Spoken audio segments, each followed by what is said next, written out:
en carne allá en Tahuada, Tijuana, Baja California, que es uno de los que está pendientes de estos mensajes en México.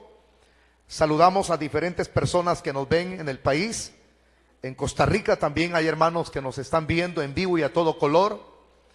Y a una multitud de personas que se van a ir agregando o se van agregando mientras nosotros desarrollamos estas temáticas cuando nos corresponde el impartir un estudio.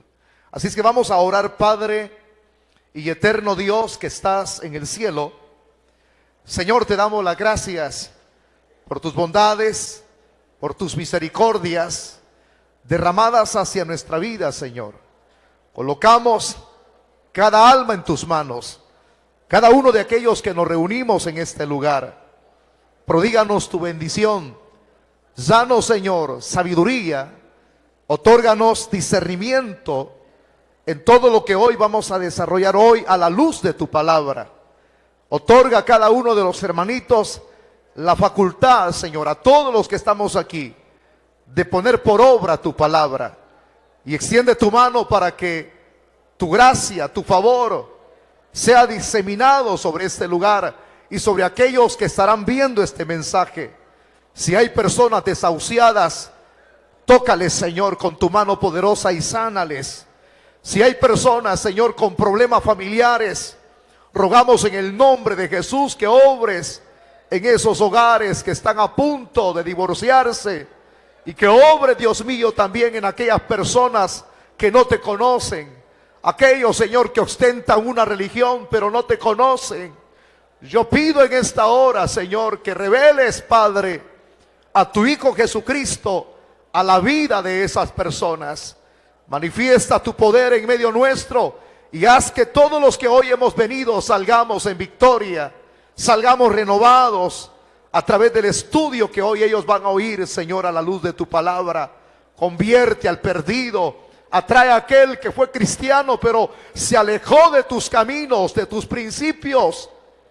Le dio más valor, más prioridad a las cosas materiales que son perecederas, y dejó a un lado las cosas espirituales.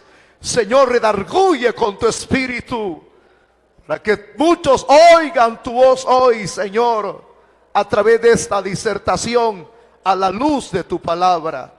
Te lo rogamos, Padre, en el nombre de Jesús, tu Hijo amado, a quien sea la gloria por siempre. Amén y amén. Abra su Biblia, por favor, hermanito. Capítulo 6 del Evangelio de Juan. Gloria a Dios. ¿Cuántos pueden dar un buen gloria a Dios? Hay personas que escriben porque sienten curiosidad y quieren verificar si en realidad esta iglesia está en avivamiento.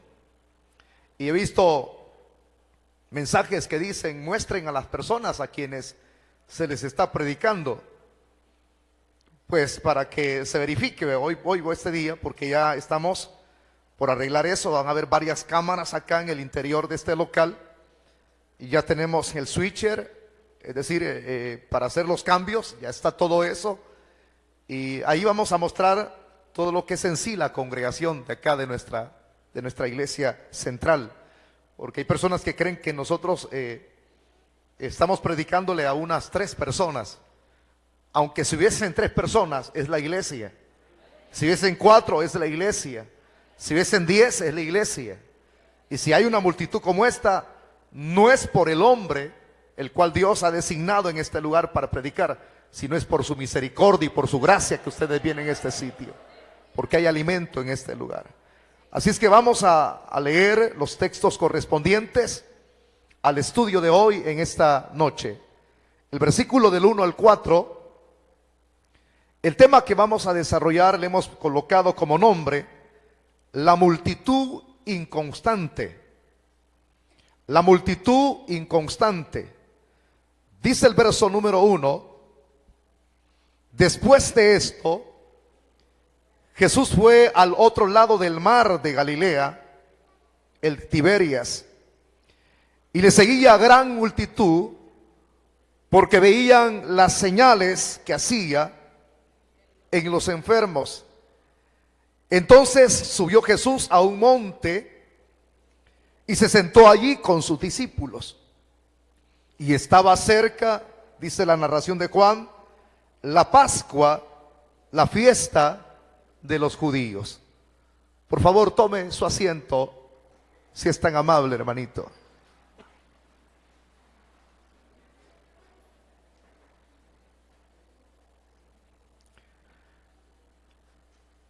Voy a mencionar un poquito acerca de lo que ya hemos enseñado en otras temáticas, pero como una pequeña reseña para no tomarnos todo el tiempo hablando o haciendo memoria de esas reseñas o de esas enseñanzas que ya hemos visto en otras ocasiones anteriores. Fíjese, hermano, de que las autoridades judías,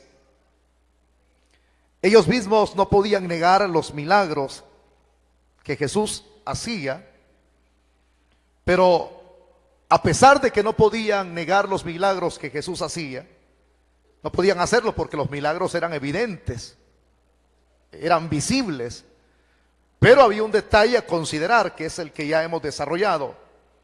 Ellos rechazaban, y lo rechazaban de manera vehemente, hermano, lo que son las afirmaciones de esos milagros. Por eso es que uno puede recordar lo que leíamos, lo que estudiábamos ya en Juan capítulo 5, versículo el de 16 al 17, cuando dice: y por esta causa los judíos perseguían a Jesús y procuraban matarle, porque hacía estas cosas en el día de reposo. Ahí está lo que ya hemos examinado en otras ocasiones anteriores. Pero también es muy importante el agregar a esto que ese rechazo, en lugar de producir en el corazón de Jesús, hermano, cierto tipo de desgano, es decir, de dejarlo desmotivado, a pesar de todas estas situaciones, pero eso no lo disuadía a él. Es decir, que eso no lo desanimaba, al contrario, Jesús seguía obrando. Y eso es muy importante el entenderlo, a pesar de que es un recordatorio de lo que ya hemos desarrollado. Y esto viene como a enseñarnos a nosotros que a pesar de las cosas que se den a nuestro alrededor, nada tiene que disuadirnos de la tarea a la cual hemos sido llamados. Porque si Cristo, hermano, seguía, iba a seguir obrando, esas obras que el Señor habría de seguir haciendo, las hacía porque el Padre lo había enviado a que Él las hiciese. Él mismo se había marcado objetivos, habían propósitos, porque Él sabía que había sido enviado para una misión. Y esa misión no tenía que ser interrumpida para nada, sino que tenía que terminarla. Por eso le digo, a pesar de que había rechazo de esos religiosos y querían hasta matarlo, pero Él no dejó de seguir haciendo la obra. Él continuó haciendo la obra. El Señor mismo, por eso es que cuando en este sitio de Judea, porque en base al contexto, cuando esto sucedió fue en Judea. Entonces, como fue en Judea y ahí querían matarlo, lo que hace el Señor es dejar Judea e irse para otro sitio geográfico.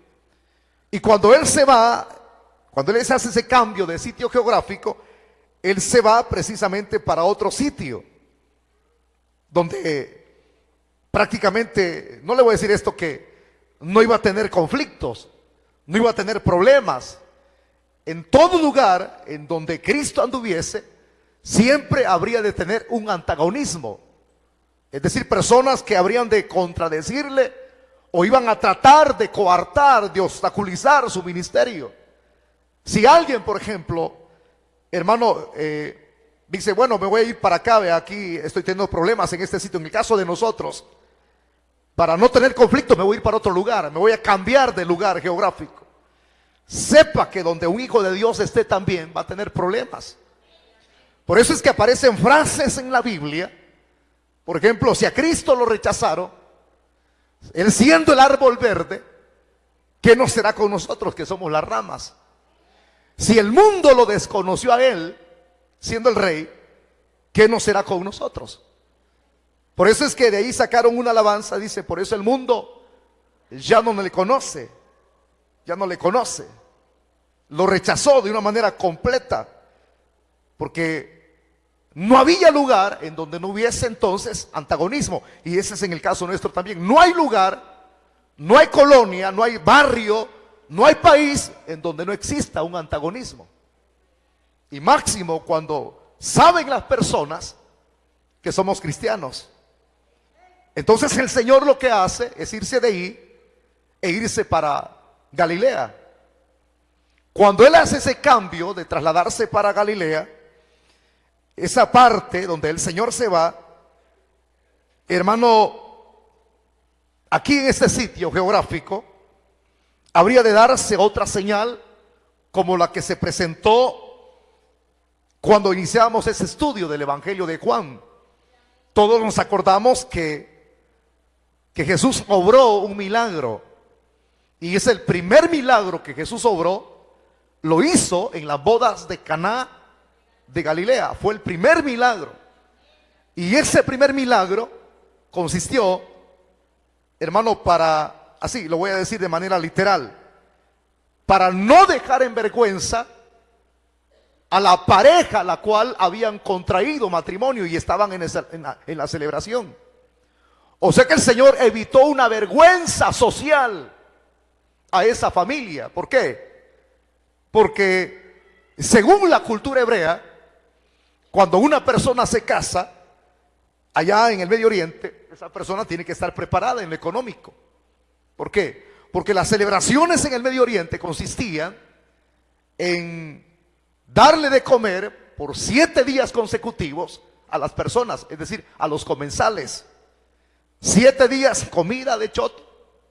En la celebración, claro, tenía que haber vino también en esa celebración. Entonces, si Jesús no hubiese intervenido, los padres de la muchacha hubiesen puesto una demanda legal. Hasta en eso habían problemas. Entonces, para que él no quedase avergonzado, Jesús fue que obró el milagro para evitar la vergüenza pública, social. Entonces ese primer milagro fue convertir el agua en vino. Y de hecho lo evitó, porque en el pensamiento del que estaba encargado de repartir el vino, hermano, él mismo dijo, estos reservaron el mejor vino para el final. Pero ¿qué? Si eso era el mejor vino, es porque el Señor siempre hace cosas bonitas, perfectas. Todo lo que Dios hace es bueno. Y evitó la vergüenza pública. Pero ¿por qué estoy recordando entonces? Yo le dije que iba a mencionar unas temáticas que ya desarrollábamos, es lo que estoy haciendo ahorita, como reseña. Pero ¿por qué el Señor obró ese milagro? Todos nosotros sabemos que los milagros dan evidencia de quién es Cristo. Los milagros corroboran, comprueban que Cristo no es cualquier hombre, sino el Hijo de Dios. Ya desarrollamos eso. Pero ahora, dejando ya esas pequeñas reseñas, ahora veamos el por qué. No todo lo que se da en este mundo viene por coincidencia ni por accidente, señores. El que Cristo haya sido rechazado, hayan querido intentarlo matar allá por lo que él hacía, por las obras que él hacía, no es coincidencia su traslado. En el mover de este mundo hay quien siempre influye en el tiempo que se da en este planeta. Yo miraba y leía una columna en el periódico de la Prensa Gráfica y rezaba así, de la manera siguiente: ¿dónde están los salvadores? Los salvadores del mundo. ¿Y dónde están los que pueden hacer algo por este planeta? Y salía ahí algo cómico, ¿verdad? Abajito, y decía: ¿se han escondido los supermanes? Se han escondido los hombres arañas, las mujeres maravillas, los Iron Man, y en fin, mencionaba una serie de superhéroes ficticios que la misma cinematografía de Hollywood ha sacado. Pero decía, ¿dónde están? ¿Dónde están? Y más abajo aparecía otro párrafo que decía, si no están ellos, ¿acaso Dios estará ajeno al sufrimiento de las personas en este mundo? Bueno, no había respuesta. O sea, para mí, cuando yo leí eso, me dejó insatisfecho lo que yo leí. Una cosa es que a usted lo deje satisfecho algo, pero otra cosa es que lo deje insatisfecho, porque no se completó el párrafo. ¿Dónde está Dios? Como diciendo, si hubiera Dios, hubiese alguien que interviniese en este planeta. Ahora, para agregar a eso que yo leía, yo puedo decirle esto, por si alguien le pregunta algún día, ¿verdad? El por qué hay tanto sufrimiento en el mundo. ¿Por qué hay maldad en el mundo? Todos sabemos, por el pecado. Pero ¿por qué Dios no interviene en algunas situaciones que se dan en este mundo? Porque Dios está dejando que el hombre beba de su propia hiel, beba de su propio producto, el cual él sembró. Pero no es que Dios esté ajeno, sino está dejando que el hombre reciba lo que él mismo sembró. Y según la Biblia, si nosotros sembramos bien, lo que vamos a recibir es buena cosa. Si sembramos mal, vamos a recibir malas cosas. Pero Dios siempre está ahí. Dios está sentado en su trono. Él rige este planeta. Por eso es que Dios, hay una frase para decir más que Dios, Él es el Señor. Y la palabra Señor es la expresión curios. Y curio significa soberano. Él es el soberano. Él rige este planeta. Él no está ajeno a las necesidades o sufrimientos que muchas personas atraviesan. Entonces lo que se da en este planeta no es coincidencia. Todo se da, como nosotros llamamos aquella expresión tan conocida, se da por providencia. Y providencia es el cuidado de Dios. Todo está bajo el cuidado de Dios.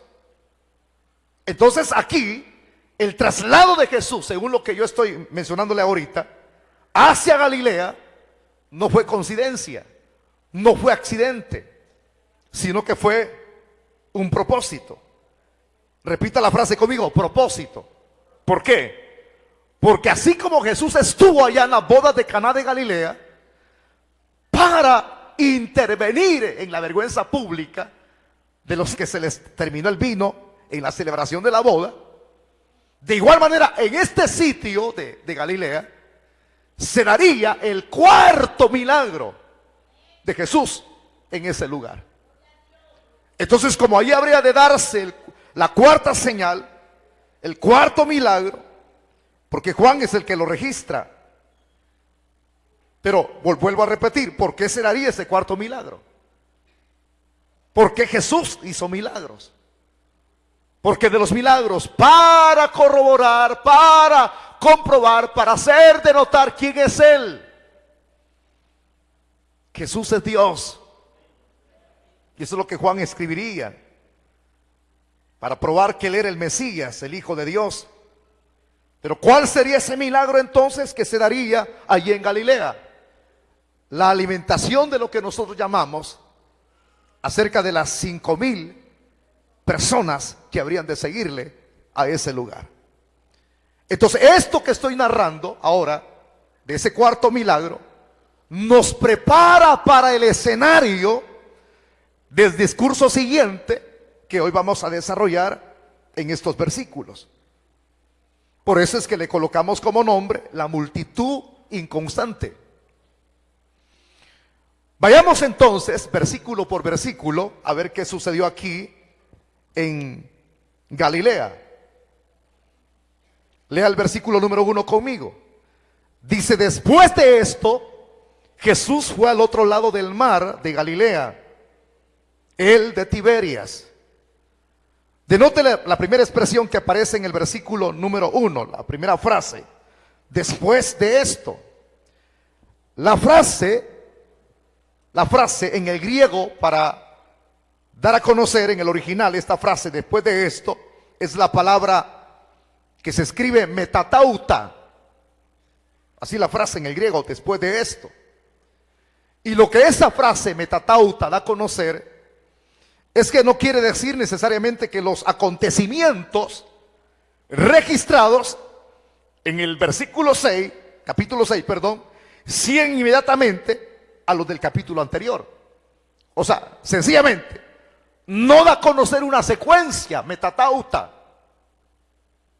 sino sencillamente después de esto. Por eso es que, hermanito, es obvio que un lapso de ese tiempo, del capítulo 5 al capítulo 6, que hoy estamos iniciando a estudiar, hubo un lapso de tiempo que es muy importante el mencionarlo para los que estudiamos la Biblia. Ese lapso de tiempo que era importante entre los capítulos del 5 al 6, que de acuerdo con el verso número 4, los sucesos que se dieron del capítulo 6 al capítulo 5 ocurrieron, lo que dicen algunos escritores, poco antes de la Pascua. Y si estos ocurrieron poco antes de la Pascua, significa entonces que la fiesta cuyo nombre no se menciona en el 5.1, es la fiesta de los tabernáculos probablemente.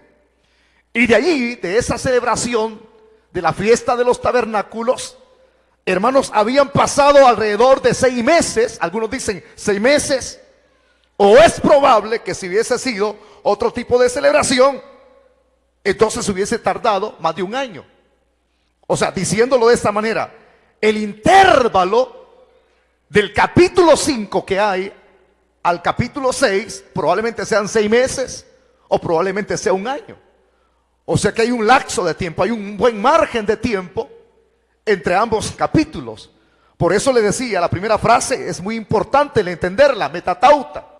Después de esto, no quiere decir necesariamente que los acontecimientos registrados en el verso capítulo 6, capítulo 5 siguen inmediatamente de una manera continua, sino que hay un margen de 1 año casi. Pero ¿qué tiene que ver eso con lo que estamos estudiando ahorita, de que 6 meses o 1 año? Y es esto, hermano. Si fuera la Pascua, el intervalo, yo le decía, sería de 1 año, un intervalo. Pero Jesús, durante ese intervalo, supuestamente si son 6 meses o 1 año, la pregunta es, ¿a dónde estaba Jesús? ¿Qué es lo que estaba haciendo Jesús en ese intervalo? Según lo que estamos expresando y enseñando ahorita.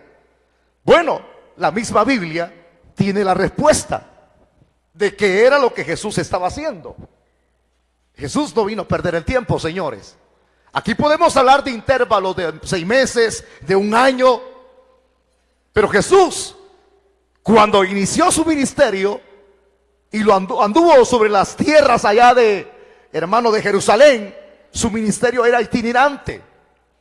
A mí no me cuenta la Biblia, claro, hay versículos, ¿verdad?, en donde nos dice que Jesús tenía sed, tenía hambre. Pero no me enseña la Biblia en donde me dice que Jesús se fue de vacaciones, allá anduvo por el lago de Galilea, en paños menores, y los discípulos le dijeron, Señor, vayamos, ya no sigas descansando. Mi Biblia no me menciona eso. Él aprovechó el tiempo al máximo. Y en ese intervalo de 6 o 1 año, Jesús estuvo ministrando en Galilea. Él estuvo ministrando. Abra su Biblia, como es un estudio, yo lo voy a llevar a las referencias bíblicas que constatan acerca de lo que Jesús hacía en ese intervalo. Mateo 5.1. Mateo capítulo 5, versículo 1 dice, viendo la multitud, subió al monte y sentándose vinieron sus discípulos. sea, él seguía ministrando. También Marcos da referencia de eso. Marcos, capítulo 3, versículo 7, Marcos dice así: mas Jesús se retiró al mar con sus discípulos y le siguió gran multitud de Galilea y de Judea. Lucas también da referencia de lo que el Señor hacía. Capítulo 6, versículo 12, dice la palabra de Dios aquí, en Lucas 6, 12. En aquellos días, él fue al monte a orar y pasó la noche orando a Dios. En los tres textos que hemos compartido de diversos evangelios, en los tres evangelios que hemos leído ahorita, ¿qué corroboró usted? ¿Qué comprobó usted en ese momento? Esto es una pregunta. Que él no perdió el tiempo. Que en ese intervalo de 6 o 1 año, él se mantenía haciendo la obra a la cual había sido enviado. Había sido enviado. Pero el hecho es, hermanos, que en su ministerio, como era itinerante, Jesús fue reconocido. Cuando alguien es reconocido, implica que la persona se vuelve famosa. Repita la frase conmigo: tuvo fama. Jesús fue reconocido, fue famoso. Entonces, cuando él hace el traslado, según lo que comenta la Biblia aquí, Jesús fue al otro lado del mar de Galilea, el de Tiberias. Por la fama que Jesús tenía, por esa fama, que él mismo, claro, había obtenido, porque inclusive si nos recordamos cuando Juan el Bautista tenía sus discípulos, los discípulos de Juan sentían malestar en su corazón. ¿Por qué? Porque por allá a otro extremo estaba Jesús. Juan nunca llegó a sentir, hermano, malestar en su corazón, porque sabía que el que estaba a otro extremo predicando era el Mesías. Pero en cambio los discípulos tenían eso en su corazoncito, ¿verdad? Pero en cambio Juan sabía que él tenía, como él mismo lo expresó: es necesario que yo mengüe y él crezca. Es necesario que mi fama aminorice y la fama de él crezca mucho más todavía. Por eso es que en esa fama que Jesús tuvo, hermano, creció a una cantidad exorbitante el tamaño de las personas que tenían conocimiento acerca de Jesús y de los milagros que éste hacía. Pero aparte de ver eso, ya vamos a llegar hasta la multitud. Me interesa darle algunos datos que son de suma importancia. La frase que aparece en el verso 1, al otro lado del mar de Galilea de Tiberias. Al hablar de manera geográfica, ¿dónde quedaba este sitio? Que aquí se le llama al otro lado del mar de Galilea de Tiberias. Según los entendidos en la geografía, este sitio era un área de mayor auge en Galilea y se encontraba en el occidente del lago, ese mismo lago. Y cuando la frase, también hay una frase que indica ahí, al otro lado. Esa frase es muy importante porque indica el área oriental. Y esa área oriental era el área del lago, la más remota y menos populosa. ¿Oyó la frase que le acabo de mencionar? Era el área más remota y menos populosa. Pero escúcheme bien, hermano. Lo de menos populoso, cuando hay presencia de Dios, puede convertirse en lo más populoso. Diciendo la otra frase, lo que es de más esterilidad, lo que es estéril, puede convertirse en algo que produzca fruto. Pues si es este sitio, al otro lado, que es el área más remota, de menos popularidad, donde menos personas quizás irían a ese sitio, fue donde se daría esto, según lo que vamos a leer un poquito más adelante. Pero hay otro dato que quiero compartir con ustedes, y es acerca de la palabra Galilea, porque está hablando allí del mar de Galilea. Ese mar de Galilea, cuando usted estudie la Biblia, usted tiene que tener sumo cuidado, porque ese mar de Galilea es conocido por varios nombres. Y allí es donde las personas dicen, comienzan a quebrarse la cabeza. Bueno, ¿y cuántos mares habían? Porque aquí aparece un mar con un nombre, el mar con este, el otro mar con este. Al mar de Galilea se le conocía por varios nombres. El primero de esos nombres es Cineret, según la Biblia. Entonces, cuando usted escuche la frase y lee el Antiguo Testamento, va a encontrar la frase Cineret en el Antiguo Testamento. ¿Qué significa? Que es el mismo lugar, el mar de Galilea, a donde podemos encontrar una referencia exacta de la expresión Cineret. Está en Números capítulo 34, versículo número 11. Números 34, verso 11. Yo se lo voy a leer a usted. Y bajará este límite desde Sefán a Ribla, al oriente de Aín, y descenderán el límite y llegará a la costa del mar de Cineret, al oriente. ¿Lo leyó conmigo? Si no lo leyó, apunte la referencia. Cineret, Números 34, 11. Al lago de Galilea, aparte de ser reconocido como el Cineret, también se le reconocía como el lago de Genesaret. Genesaret. Lucas capítulo 5, versículo 11. Lucas 5, 11.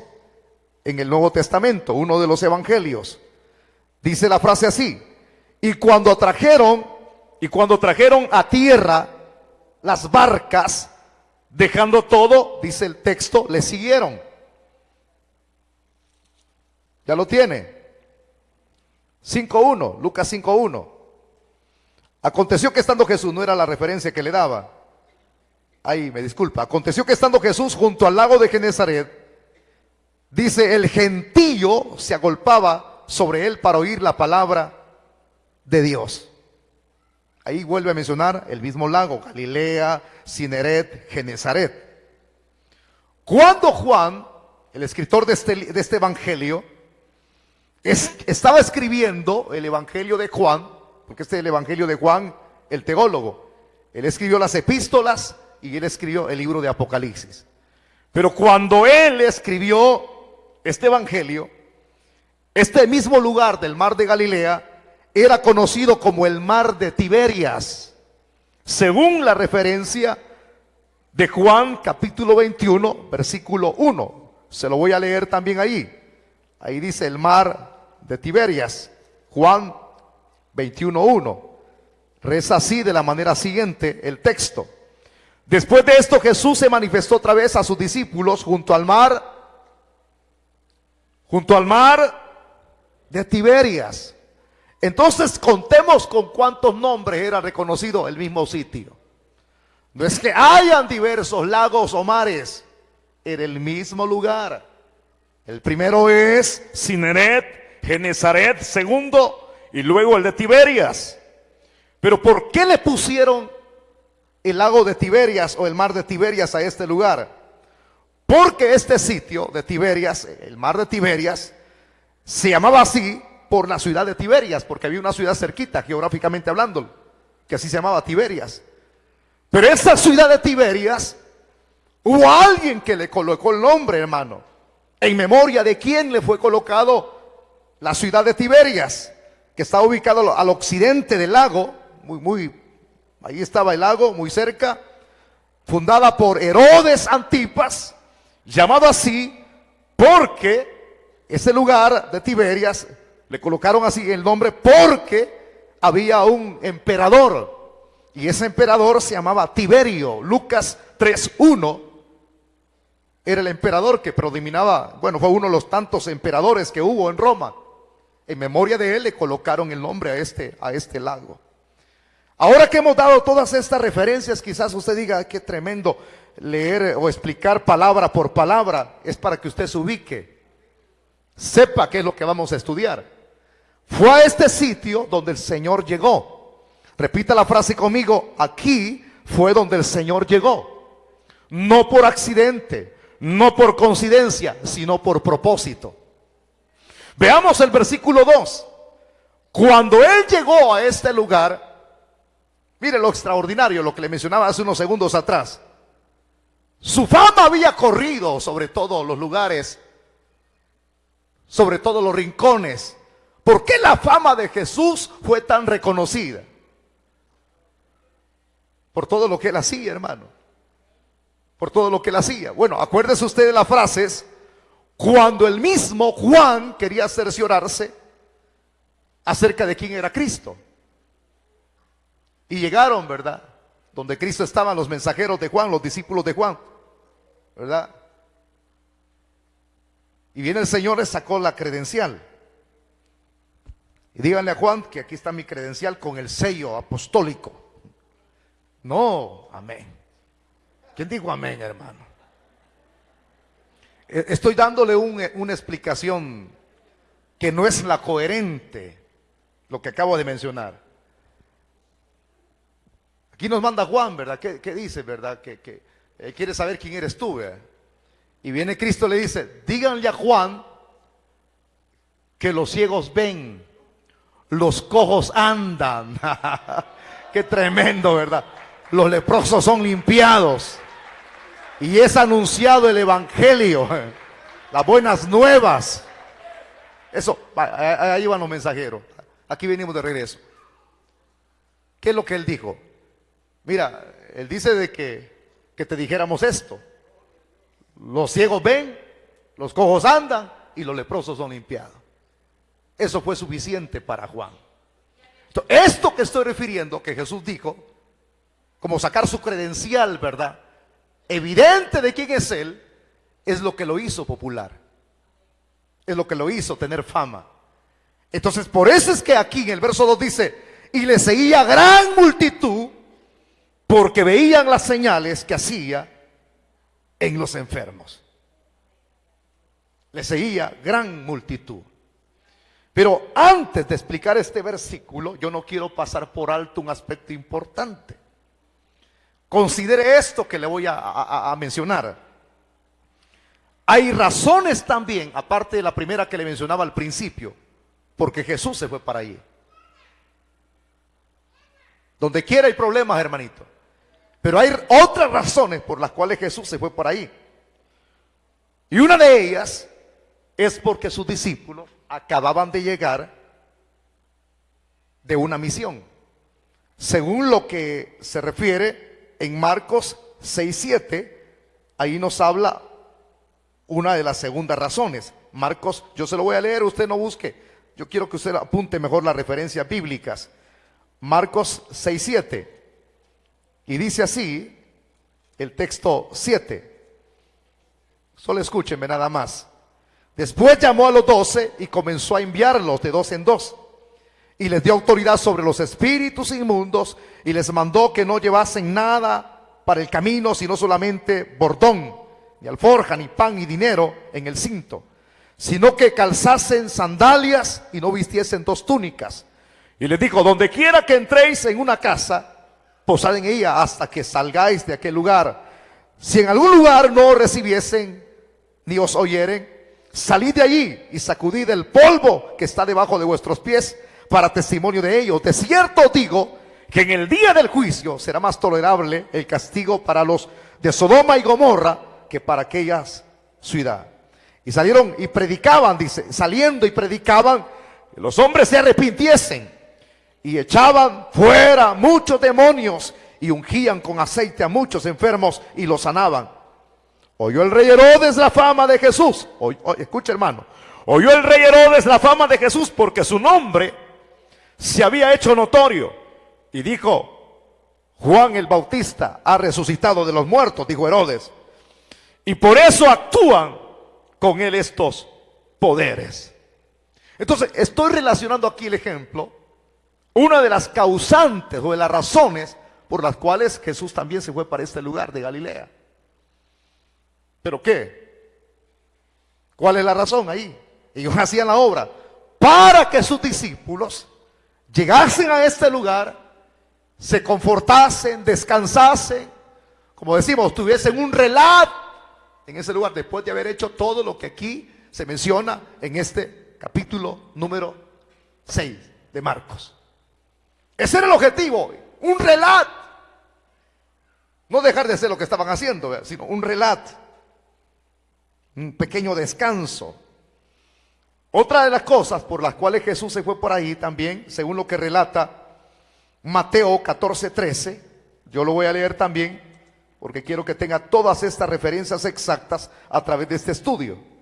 Mateo 14:13, y reza así los versículos de la manera siguiente, como lo voy a referir yo acá desde el púlpito. Atentos, hermano.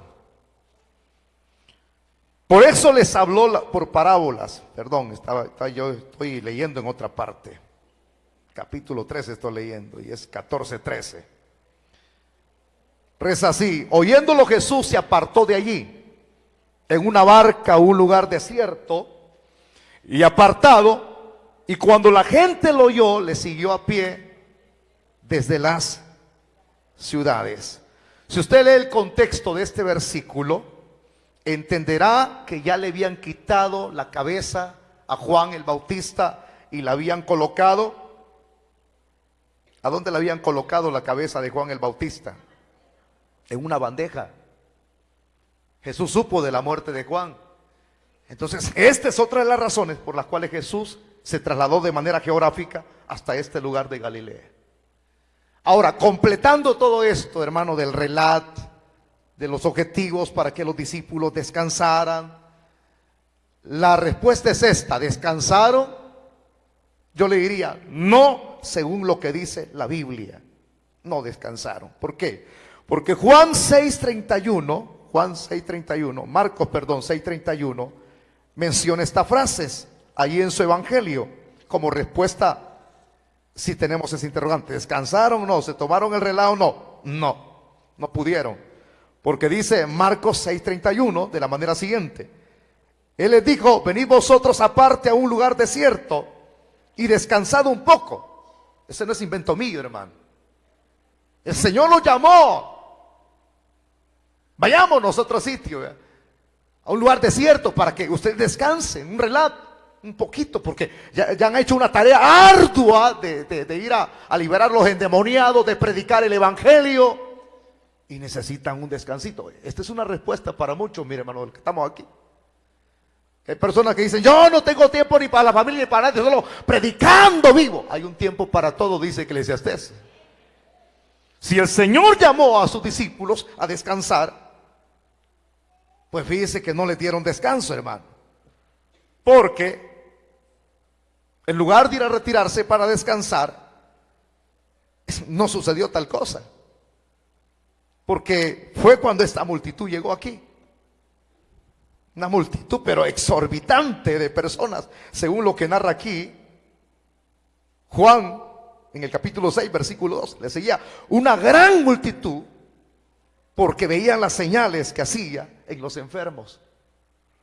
Ahora, esta multitud del versículo 2, quiero que hagamos de notar esto. Cualquiera puede decir, hermano, entonces significa que Jesús, su ministerio era reconocido. Sí, era reconocido, tenía auge, tenía popularidad. Pero aparentemente esta multitud no eran personas hambrientas de lo espiritual.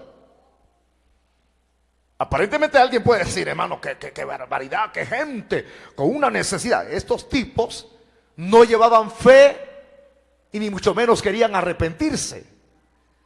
Ellos no llevaban una necesidad espiritual, ellos llevaban una necesidad física.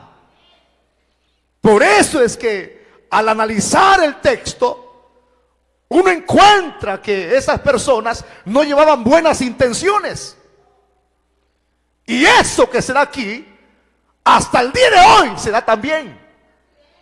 Porque mire, hermano, cuando Jesús llegó en la barca hasta el otro lado con sus discípulos, hasta ese sitio, bajándose en la playa, en la arena, ya a la orilla, la multitud iba caminando a pie detrás de él. O sea, que rápido dieron cuenta que el Señor iba a encallar en ese mar de Galilea. La gente de alrededor haber dicho qué necesidad, qué tremenda necesidad. Esto nos enseña un principio. Que las multitudes que buscan al Señor muchas veces no llegan con buenas intenciones. Los que abarrotan los templos y dicen que van en búsqueda, en pos del Señor, muchas veces no van en búsqueda del Señor, sino que van en búsqueda de su propia necesidad. Son egoístas. Cuando yo estaba estudiando ese texto, me vino a la mente de las muchas personas que han sido sanadas aquí. Aquí han habido cientos de personas sanadas en este templo. Personas que vinieron y las hemos pasado aquí al púlpito. ¿Usted qué dice? Su testimonio. Mi hijo fue sanado de esto. Vinieron porque el Señor satisfaciera su necesidad física, pero no buscaron la satisfacción de su alma, de su corazón. Así era esta multitud. Y así siguen habiendo personas que pueden engañar a medio mundo. No, si yo voy a la iglesia por mi necesidad. Por eso, hermano, mire, algo que usted tiene que denotar también en este versículo 12, que cuando más necesidad física hay, es cuando las personas más buscan a Dios. Yo algún día quisiera que todos ustedes le quitaran el trabajo. Porque una persona sin trabajo se rebusca. Pero ahí observaría usted una cosa. ¿Por qué viene a la iglesia? Hermano, vengo porque fíjese que estoy sin chance, sin empleo. Yo le diría esto: no venga a buscar al Señor porque no tiene trabajo, o para que le pruebe un trabajo. Venga a buscarlo porque usted necesita en su corazón. Y pénseme la expresión que le acabo de mencionar. Pero en ese quisiera hay muchas cosas. Hay personas que solo enfermas es como pueden llegar a un templo evangélico. Y llegan y ¿a qué viene a la iglesia usted? Fíjese que traigo cáncer, traigo inflamada la vejiga. ¿Y qué tiene usted? Este ojo me duele. ¿Y por qué viene usted a la iglesia? Para que el Señor me sane del ojo. Hay una secta en todo el mundo, diseminada en todo el mundo. Esa secta, hermano, su desenvolver es solamente en el área ellos hablan de sanidades, que la rosa de Sarón, que la colchita blanca, que el bote de agua, el cuchumbo con orines. ¿Por qué se extrañas? Véngase, aquí estamos esperándolo. Mire pues que todo es bonito, dicen. Aquí le vendemos el algodoncito y no está muy lejos de aquí, a una cuadra. Yo sé que algunos de ustedes han ido a meter ahí. Porque muchos buscan que les sacien o les solventen su necesidad, cuando hay otra necesidad más grande que las externas, que las que se dan físicamente, y es la necesidad del alma.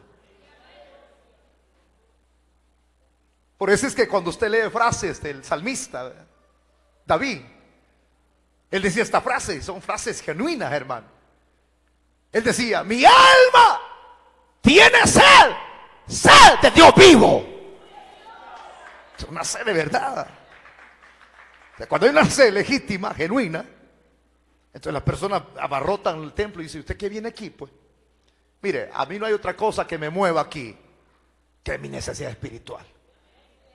Hace unos días un hermanito puso ahí en la página de la radio, puso una frase así, en el Facebook fue que lo puso, ya me recordé. Y puso esta frase: a mí nadie me saca ni a patadas de la iglesia, porque yo creo que ahí estoy recibiendo la palabra del Señor. A mí me alegro eso, porque entonces significa que su necesidad es a la espiritual, y él siente que su necesidad espiritual está siendo saciada. Pero ¿qué de esos grupos como este? multitudes. ¡Ahí viene!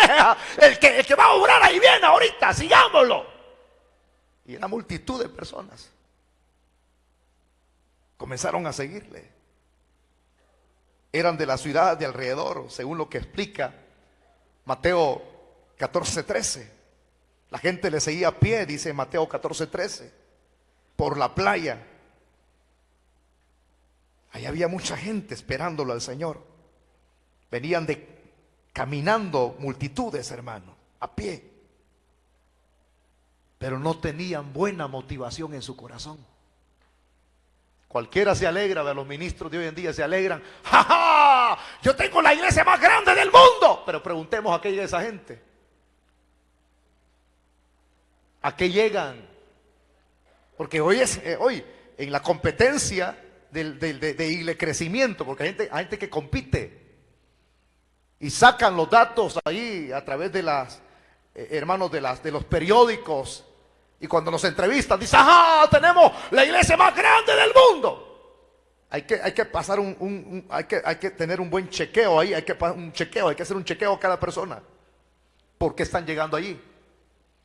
Porque si se hiciese un análisis, un chequeo general, o se hiciese de manera individual: ¿usted por qué viene aquí, joven? ¿Usted por qué viene aquí?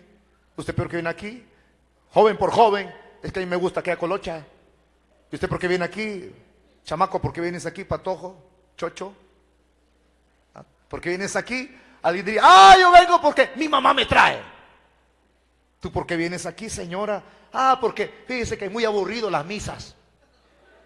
¿Y por qué vienes aquí? Porque si le pasaran a uno por uno, ¿verdad? Uno por uno, se preocupara uno. ¿Y usted por qué viene aquí? Pues, ¿y usted por qué sirve con ese uniforme? ¿Y usted por qué viene? ¿Por qué viene a las vigilias? Y entonces hay gente que declararía la razón por la cual asisten a un templo. Pero hay gente que se alegra. El Señor no se alegraba. ¿Por qué? Porque Él conoce el corazón de las personas. Y eso tenemos que hacer nosotros. Hay un libro de un escritor que me abstengo de decir su nombre. Se llama Pasión por Multitudes. Y en ese libro enfoca en su prólogo que hay que tener en los ministerios pasión, anhelo por las multitudes. Pero cuando uno lee la Biblia, allí, hermano, se da a conocer la verdad más que leer un libro.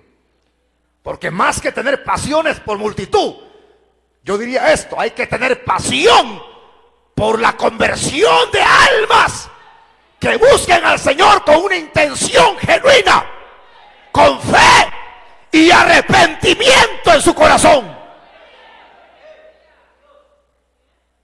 Cuando yo llegué a Belice, cuando fuimos a abrir la obra en Belice y entramos, una de las cosas que me dijeron en la isla, porque está después de Belice, Isla Bonita, me dijo un hermano: usted no puede prosperar si no le ofrece nada a la gente aquí. Y yo pregunté: entonces, ¿qué? Dije yo: es que la gente en algunas congregaciones está acostumbrada a que se les debe de dar ropa para que ellos vengan. En otros lugares me dijeron: se les debe de dar comida para que ellos vengan. Entonces, ahí es donde deja la multitud. Si aquí pusiera un rótulo yo, hermano: regalamos 3,000 pupusas al que venga primero el día viernes. A las primeras 3,000 personas le regalamos una pupusa a cada uno. Le digo que esto se abarrota y la gente no cabe. Si aquí pusiésemos otro rótulo que dijera: se regalan mujeres. ¿Por qué ríe? Se llenan los templos. Lo que acabo de decirle: muchos llegan a los templos por mujeres. Muchos llegan a los templos por mujeres. Muchos llegan a los templos por el que hayan, por quitarse el aburrimiento. Esta multitud no tenía fe ni buenas intenciones. Que el caso nuestro sea diferente. Y de los que me están oyendo, que el de ustedes también sea diferente. La pregunta sería del millón: ¿por qué asistes a un templo evangélico? Y si alguien dijera: no tengo otro remedio, porque he entendido que es mejor estar un día en sus atrios que 1000 fuera de ellos. Es decir, ahí encuentro la satisfacción a mi necesidad espiritual. Si los templos estuvieran llenos de Anas y les preguntaran: Ana, ¿por qué estás allí borracha? Que muchos no entienden qué es orar en el espíritu. Digiere tu vino, mujer. Es que no estoy borracha, le dijo ella, sino que estoy en amargura de alma. Si hubieran Anas en los templos, respondieran: no estamos borrachos ni emocionados, estamos en amargura de alma, porque hemos entendido que los tiempos son finales y necesitamos agarrarnos más de la mano de Dios, más que nunca. Vivir para Él.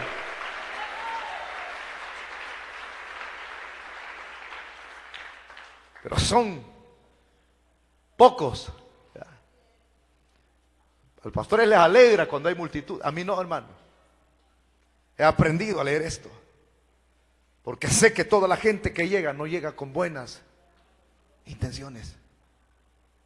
Digo, hay gente que se alegra, la hoja, para la popularidad del Señor. No, Él conocía los corazones de estos.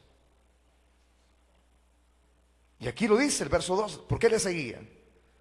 Por las señales que hacía. Ese era todo el objetivo en los enfermos.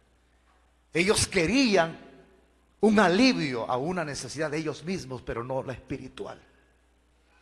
Por eso es bueno que a la iglesia vengan periodos de prueba, hermano. Vacas flacas y no solamente vacas gordas. Un hermanito por allá le dieron manejando una Sumoto. Tenía meses, años de no verlo yo. Le pegaron en la parte de atrás. Y lo tremendo es que él tuvo la culpa. Y cuando le pegan, ¡pelón!, cayó en la misma cama del carro, cayó. Como cayó en la misma cama, la moto quedó destruida y ¡pum!, se lo llevaron para el hospital. Y sobrevivió. Entonces él vino aquí al principio a buscar una necesidad física y la logró, porque Dios es misericordioso. Pero como ya su necesidad estaba satisfecha, él dijo: ¿qué importa? La necesidad física ya la encontré y yo no necesito nada espiritualmente. Pues hoy que está todo quebrado, hoy dice que ya necesita del Señor. O sea, hermano, uno tiene que ser real con el Señor, tiene que ser sincero con el Señor. Esto lo buscaban por una señal. Usted tiene que venir aquí porque usted está necesitado espiritualmente y Dios es el único que puede satisfacer su necesidad espiritual. Es el único. Y agrega el versículo número 3. Entonces subió Jesús a un monte y se sentó allí con sus discípulos. Queda entender esto, que el Señor quería darles un tiempo a los discípulos y quería estar con ellos. Acuérdense de lo que le dije, la finalidad, la razón por la cual se fue también para ahí. Que ellos descansaran. Ahí no quería a otras personas, no, que se va. Es muy característico ver a Cristo llevándoselos a ellos a solas y que el Señor buscara a solas al Padre orando en un monte. Usted puede hallar textos en la Biblia, el monte de la transfiguración. Ahí les enseñaba el Señor. El monte de las bienaventuranzas. Ahí les enseñaba. Y aquí se aparta con ellos a un monte. Se sentó con los discípulos, porque él tenía objetivos con ellos, de estar a solas con ellos. Apartarse de la chusma, que no tenía buena intención. Hermanito, por eso es que usted nunca se le olvide el tema que estamos desarrollando. La multitud inconstante. Ahí va a ver usted cómo Jesús más adelante en este capítulo, Él les hace ver lo que verdaderamente ellos tendrían que buscar. La confrontación, cuando Él se revela y dice: yo soy el pan que descendió del cielo. Jesús es el pan de vida eterna. Entonces, más adelante, pero aquí se aparta con los apóstoles. Y dice el texto último, el 4, y estaba cerca la Pascua, la fiesta de los judíos. Es decir, la fiesta en donde conmemoraban la liberación de Israel de la esclavitud faraónica que ocurrió hace miles de años atrás. Estaba cerca de la Pascua. Pero qué interesante es que cerca de la Pascua, estaba cerca la fiesta de la Pascua, y más que estar ahí, el pan que descendió del cielo, el pan de vida, ahí estaba el cordero que sería sacrificado el propio día de la celebración de la Pascua, enfrente de ellos. Qué glorioso es cuando uno estudia expresión tras expresión, como nosotros lo estamos haciendo aquí, ¿verdad? Amerita el poner empeño, el no ser negligentes. Pero hermano, que no nos pase a nosotros como esta multitud. No seamos inconstantes, que a muchos de ustedes no se les ve. Allá a los 6 meses vienen, otros a los 5 meses, y allá vienen a los 6 meses, y cuando vienen a los 6 meses, ¡pum!, vienen a criticar, y meten en el Facebook cosas incoherentes. ¡Ay, que no me gusta la iglesia! ¡Ay, que engreído se ha hecho! ¡Ay, que ya no se siente nada! ¡Ay, que ya no hay presencia de Dios! ¿Cómo va a querer sentir la presencia de Dios? ¿Cómo va a querer saciar su necesidad espiritual si usted ha andado alimentándose en la carne? La carne, lo carnal, no engrana, no compatibiliza con lo espiritual. Entonces, si usted es de aquellas personas que ha sido inconstante y solo ha buscado a Dios cuando tiene una necesidad física, es hora de volverse a Dios con un corazón genuino, lleno de arrepentimiento y de fe, y decirle: Señor, el pastor ha hablado de esa multitud, pero esa multitud, faltaban 3, faltaban 2, faltaba 1, y esos 3 y ese 1 soy yo, Señor, porque yo soy como ellos, inconstante, pero delante de ti ahora, que vas a saciar mi necesidad espiritual, ya no seré inconstante, sino constante. Dios puede hacer un cambio. La inconstancia, hermano, hace turbio el panorama de cualquier persona. Se vuelven en nuestros ojos símbolos del dólar, inconstante, buscando, y agregamos expresiones como esta: es que si no trabajo no como. Ah, ya viste, cuando antes eras de aquellos que tenían fe. No importa si no trabajo, Dios me va a mantener.